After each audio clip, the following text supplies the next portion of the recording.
As we enter into winter and the holiday season, for some people, it's the most trying time of the year.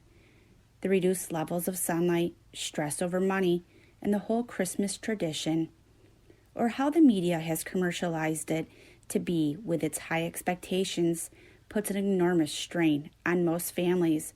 But to add a missing loved one to your already exhausted and fatigued mind is overwhelming.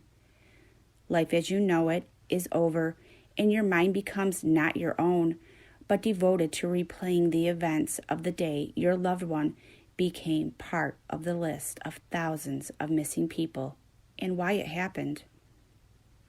Just being a missing person advocate is stressful, taking in so much bad energy and learning unbelievable ways people use to hurt other people, especially children, in ways the depths of our minds are not prepared for, and the pain of their family members as they beg for someone, anyone, to help them find their loved one or to help get the word out that they are missing.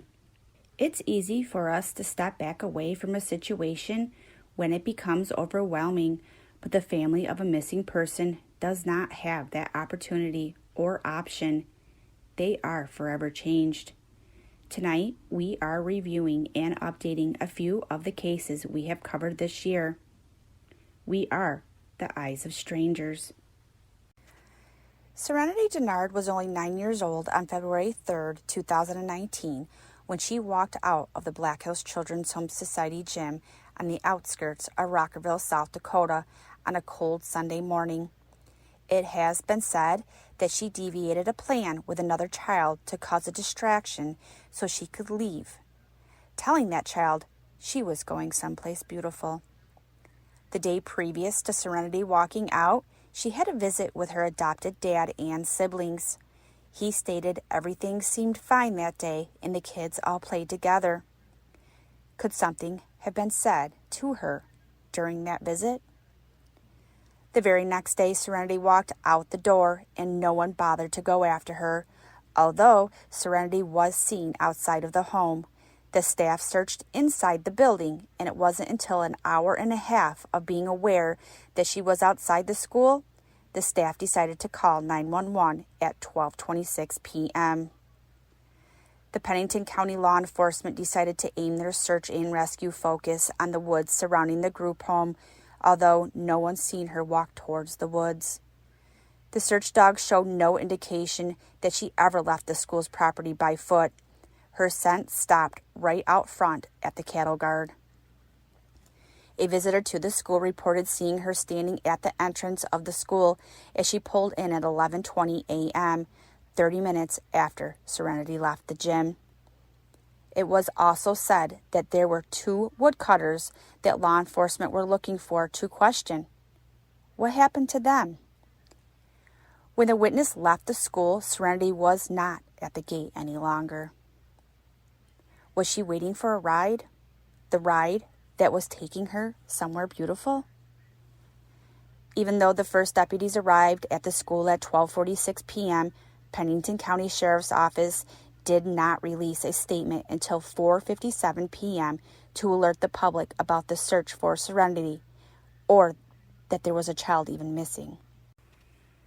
After searching for a week, they called the ground searches off due to the weather and slowly let Serenity's case go cold. She had been admitted to the residential youth treatment facility the summer of 2018 by her adopted dad and his wife. His wife had also taken Serenity to a psych ward under the pretenses that she tried to kill herself. Serenity was only experimenting with tying a tie. There's quite a difference between learning how to tie a tie around your neck and hurting yourself. Court documents surfaced giving a list of abuse by the adopted dad's wife of what had been done to Serenity, which caused her to be removed from their home. When she was placed with a foster family who stated she was such a sweet and loving child for 3 weeks, and then they sent her back to the Dennards. It is unclear why the Dennards were not investigated after Serenity's disappearance, especially after the abuse that happened in the home and Serenity's last visitor was her adopted father. In an article where the Dennards were interviewed, it stated, and I'm going to quote this, "The couple has searched for Serenity near the Black Hills Children's Home, which she ran away from on February 3rd. They spoke to someone at the Pennington County Sheriff's Office each day to learn if there's anything new to learn about the search and investigation." End quote. That's very strange because neither one bothered to go to the Black Hills Children's Home on the day she disappeared. Is there a reason why one parent could not have stayed home while the other one went to the children's home? Serenity's biological father went directly to the home when he heard about it on news stations. Her adopted mother, Darcy, went to the home that day as well. The article went on to quote Chad Dennard's wife by saying, "State Senator Lynn DeSanto organizing a search for Serenity is helpful, but she felt the videos she made with Serenity's birth mother, biological relatives, and adoptive mother aren't helpful." Do you see a trend here? One could speculate if the social service worker was correct in her analyzation when she reviewed the stepmother's actions in the court documents. Some have suggested the abuse Serenity received from her stepmother stemmed from jealousy, as her jealousy shows in these articles. Is there an article or interview anywhere out there where they sound sincere? Because they never mention love. It seems they blame Serenity for her disappearance, just like when she was blamed and punished while living in their home. The other children in the home agreed with Serenity's allegations of abuse. What more do the courts need to permanently remove a child from a home? It has been suggested that there is something much more sinister about Serenity's disappearance than Pennington County law enforcement, the Black Hills Children's Home, and the Dennards wants us to know about. Did they bury their secret? 4 different kinds of search and rescue dogs were used in the searches for Serenity over the past 21 months. They had tracking, trailing, air scent, and urban and wilderness search dogs, and some of the best search and rescue in the surrounding states have helped search for her. Still, 1 year, 9 months, and 28 days later, they have not found nothing of Serenity's or Serenity. After many fundraising events, Serenity's adoptive mom, Darcy, has hired a private investigator to help with Serenity's case. To most, it's a mystery to what happened that cold February morning, but it's been stated that some people know exactly what happened to her and needs to be brought to justice. The public is undecided to whether Pennington County law enforcement will ever find Serenity, and should the case be turned over to the state authorities like the DCI. Also, why has the media that has covered Serenity's case removed numerous articles in which most included an interview or quotes by the Dennards? It seems the name Dennard has power in Pennington County and the surrounding counties. In February of this year, Rapid City authorities say a girl that looked a lot like Serenity in a Facebook post was not her. The Facebook post featuring an older man with a young girl who looked similar to Serenity drew lots of attention. It was taken in the Las Vegas area. Authorities in Nevada followed up on the post and determined there was no crime committed and the girl was not that of Serenity. Serenity, at the time of her disappearance, was a beautiful, blue-eyed, blonde-haired little girl that was 4 foot 7 inches tall and weighed 96 pounds. She was wearing a long-sleeve gray shirt with flowers on it, blue jeans, and black snow boots. If anyone has any information on Serenity June Dennard, you should contact the Pennington County Sheriff's Office at 605-394-6115.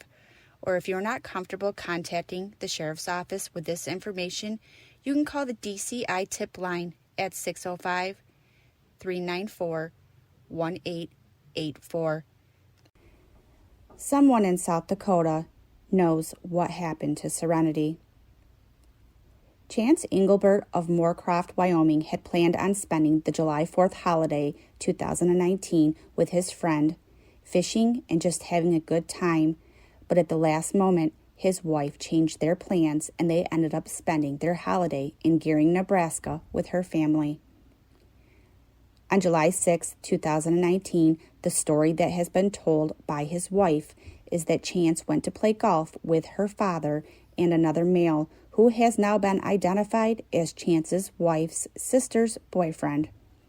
An argument took place while at the golf course between Chance and his in-laws, and Chance called and asked his wife to pick him up. After she arrived, he told her he wanted to go home, Moorcroft being home. It has been said that Chance and his wife argued at the golf course right before they left. His wife proceeded to stop by her grandparents' home to get their belongings. She stated she took the baby out of the car seat and went inside. Chance again insisted he wanted to go home, and at that point, he got out of the car and started walking, leaving his infant son and wife behind. We have no way to know for sure if this is actually what took place that day. The media and the public have no choice but to take her word for it. He was caught on surveillance cameras in a few different locations as he walked through an unfamiliar town. He called his friend back home in Wyoming and told him there was an argument and asked for him to come and get him. But his friend was unable to make the 3.5-hour trip because he had been drinking. So his friend called his parents to see if they could make arrangements for someone to pick him up, even though they lived in South Dakota, which was a couple 100 miles away. Chance's aunt messaged him after finding out he was trying to get home, and he messaged her back, an unreadable message, and that was the last known contact anyone had with Chance. His wife claimed to have drove around looking for him, but could not find him, even though she said she left immediately after he left to look for him. After not finding her husband, she went back to the grandparents' house and went to sleep, leaving her husband wandering around an area he knew nothing about.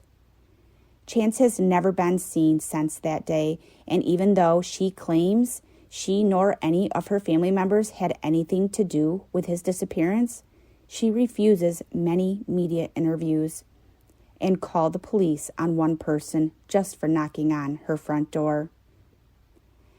As time went by, many different types of private investigators have offered their services, and the most recent private investigator did not find any information out about Chance's disappearance after charging a hefty amount of money. Maybe no one would talk to them. What or who are people afraid of? Could it be someone who they associated with? Who hired this new PI? This same person appointed himself, not Chance's parents, to be the person who received the information from the PI firm. It's people like this who try to insert themselves into the case to make a name for themselves and their Facebook platform, but didn't do anything to help Chance's parents find answers about his disappearance. It's people like those men that are in it for the fame and not for the family. Law enforcement has not opened a criminal investigation case for Chance because they have no proof of any foul play, and it's not against the law to disappear on your own accord. His wife has done some outlandish things, like ask for a death certificate after only a couple of days of his disappearance, and then telling his new employer to not hold his job for him 2 days after he disappeared. Chance's case has gone cold due to lack of evidence, no signs of foul play, and the tight-knit family he married into. Gering Police Captain Jason Rogers stated that Chance had been captured on video walking past two businesses in Gering and an apartment complex in Terrytown. The last video of Chance shows him walking in the area of the intersection of Terry Boulevard and Stable Club Road in Terrytown. His cell phone last communicated with a tower near Riverview Golf Course just west of Scotts Bluff. The last time Chance's phone was used, had been shortly after 9 p.m. the night of the 6th. At this time, the information in the Chance Englebert investigation does not contain the federal elements necessary for the FBI to open an investigation. FBI personnel have said that if information is received that changes the circumstances being investigated, they will review that information with local investigators to determine if they can open a federal investigation. The information has to suggest that a federal violation has occurred. The FBI has offered and continues to offer any assistance that the local authorities deem necessary. Chance is 5 feet 10 inches tall, weighs 195 pounds, with light brown hair and hazel eyes. He has a scar on his hip. On the day he disappeared, he was wearing a short-sleeved Wrangler shirt, Wrangler jeans, Roper boots, and a black and white trucker cap. Anyone with information is asked to contact the Gering Police Department by calling the Scottsbluff County Communications Center at 308-436-6666 or the anonymous tip line at 724-466-4673. Someone in Gering, Scottsbluff, Nebraska, knows what happened to Chance Englebert. Joe Clyde Daniels, known as Baby Joe, who is autistic, disappeared early April 2018 from his Garner Creek Road in Dixon, Tennessee. His parents, Joseph and Crystal Daniels, initially told police their son had disappeared. After 3 days of searching, his father, Joseph Daniels, was arrested for Baby Joe's murder. After telling police he beat the baby to death. Joseph Daniels told police he hit his son with a closed fist. He hit him on his body, his face, his head, while Baby Joe was on the floor and while he was on the table inside the home. At the time, he also told police he had beat his son because he had soiled on the floor. Joseph Daniels also told police he transported his son's body in the trunk of his vehicle and has given police several locations where the body was buried. However, none of these locations have led to any evidence. Joseph Daniels has since recanted his story of the events of that day. May 22nd, search investigators found 26 total bones and bone fragments collected in 2 bags of dirt and a root ball in plastic. The agents dug up part of the Daniels property and found some small bone fragments, which now they are saying they are the remains of the family pets that were buried in the yard. The search warrant was a result of the Tennessee Bureau of Investigation analysis of Google location data on and around the property on April 3, 2018, the date Joe Clyde was reportedly killed. The affidavit also reveals agents believe Joseph Daniels never left the home in his car on that date and in the early morning hours of the next day, since video from an intersecting Pruitt Springs Road never shows a vehicle leaving the driveway. The defense attorney has said a convenience store employee claimed she saw Baby Joe Clyde hours after he was reported missing. But after viewing footage from little Joe on the day in the school bus that was compared to the video footage from the store, it was clear this little boy was not little Joe, just a case of mistaken identity. Joseph Daniels is charged with first-degree murder, felony murder, aggravated child abuse, filing a false report, and tampering with evidence. His trial was set for this year, but now is being rescheduled for next year due to the pandemic. Crystal Daniels is charged with criminal responsibility, aggravated child neglect, and filing a false report. Both remain in jail on a $1 million bond. Joe Clyde Daniels is still missing. He turned 8 in July, but was 5 years old the day he disappeared. He has blonde hair and blue eyes and was approximately 4 foot tall and weighed 65 pounds. If anyone has any information about his disappearance, please call 1-800-TBI-FIND. Linda Stolzfus was last seen walking from a religious service in bird in hand in Lancaster County at approximately 12:40 p.m. on June 21, 2020, according to authorities.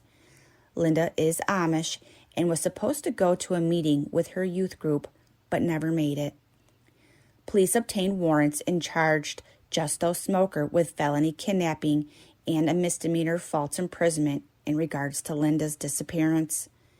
Enhanced video showed a red Kia Rio driven out of view before a male on foot approached a female in white around 12:40 p.m. on Beechdale, according to court documents charging Justo Smoker. The video location is about 0.4 of a mile from Linda's home. Investigators traced the license plate to Smoker, who owns the Kia.